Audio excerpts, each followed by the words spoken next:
Stand back. Why are you filming? If you stand back, I like. Okay, section one. All right. Okay, You can do it. All right. You ain't got to touch. I'll put it on the floor. I'll put it on the floor. That's all right. Yeah, we're here. It's not going anywhere. You see my hands? Cool. Well, I want to know why you came in filming the back gates. Why don't you write me a copy I of the will search do. slip? I will How do. about you do it right now? I'll go upstairs. Hello, mate. What are you doing? Yeah, just filming, mate. Just filming? Yeah. Filming what? It's anything I can see. What for? Why not? Can you stand back, mate? Thank you. Why are you Can filming? you stand back, mate? Why are you filming? Can you stand back, mate? Why are you filming? Can you stand back? Right out of the gate, we're dropped into a tense confrontation, and you can already feel the officer's irritation boiling over. What you're watching here is a classic public filming scenario, something that is completely lawful under UK law. There is no expectation of privacy in a public place, and filming police activity is not only allowed, it's protected. Yet somehow, this officer is treating a camera like it's a weapon. Welcome to the channel where we expose misconduct, break down the law, and hold authority accountable.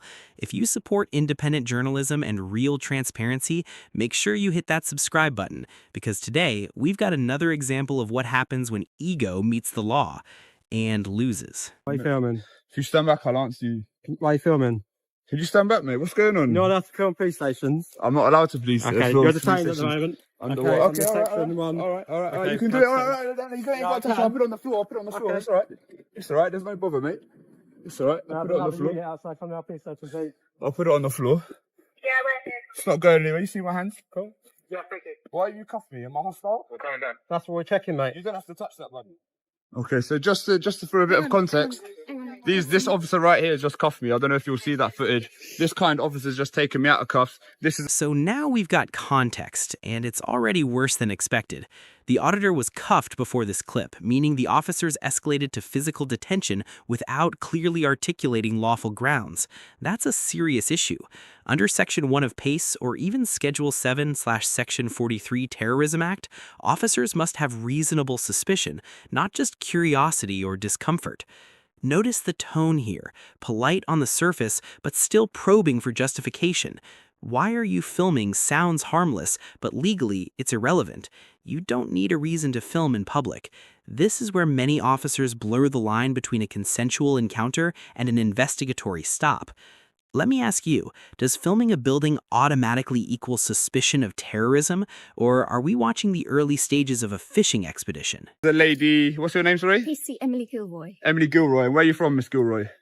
counter-terrorism. Counter-terrorism units. Well, I want to know why you came in filming the back gates, which has led to you being in handcuffs when officers arrived because they didn't know what you were doing and you didn't want to provide your details. Because I'm documenting abuse of like terrorism legislation, stuff like that. Okay. You know, that's fine. legally, I don't have to actually give you a reason. I don't have to account, so I don't actually have to say anything. But And here it is, the first major red flag. The officer admits that the issue is suspicion based purely on behavior that is completely lawful. That's not reasonable suspicion, that's a feeling. And policing based on feelings is where rights get violated. The auditor is absolutely correct here. In a public place, you are not required to identify yourself unless specific legal powers are invoked, and even then, those powers must be justified. This smells like a textbook fishing expedition. No crime, no evidence, just, we didn't like what you were doing. This is where ego starts creeping in. The officer doesn't like being challenged, and instead of grounding their authority in law, they're leaning on compliance. That's not policing, that's control. Okay, but it's going to make us suspicious, isn't it? okay, You yeah, can- but you can appreciate legally, that. legally speaking, I don't have to account for myself in a public place. Is this a public place? Yes, of course it is. Okay, so technically, if I'm in a public place doing legal activity, I don't have to account for myself, right? No, So technically, but- why would I give you my first name? Just so we can have a conversation and I can call you Nick or whatever your first name is. Why don't you call me like sir or handsome or something like that? Now watch closely. This is where the officer's position completely falls apart. The auditor starts questioning the legal basis. Section 1, Section 47, Section 43. Even the officer seems unsure. That's a massive problem. If you're detaining someone, you need to know exactly under what power and why. Under Section 1 of PACE, you need reasonable grounds tied to stolen or prohibited items. Under Section 43 of the Terrorism Act, you need reasonable suspicion of terrorism involvement. Neither of those standards are met by filming a gate. This confusion exposes the truth. The detention wasn't based on law, it was based on impulse. And when officers start guessing their legal powers mid-encounter, you're not witnessing authority, you're witnessing incompetence wrapped in a uniform. What was it, mate? What was it? What was it? Section 1, and then it was section 47, and what is it now? I think there was So a why bit don't you of write me a confusion. why don't you write me a copy I of the will search do. slip? I will How do. about you do it right now? I'll go upstairs and do it. Okay, And I'll give it back how to about you do yeah? it? How about you do I it? haven't for me got one in my straight away? pocket, but I'll get it. All right. So what is it then, mate? Was it section 1 or 47? I think it's 43. But Was it 43? I'll write it down and I'll confirm it for you. All right? You do that, yeah? I will. Good lad. All right.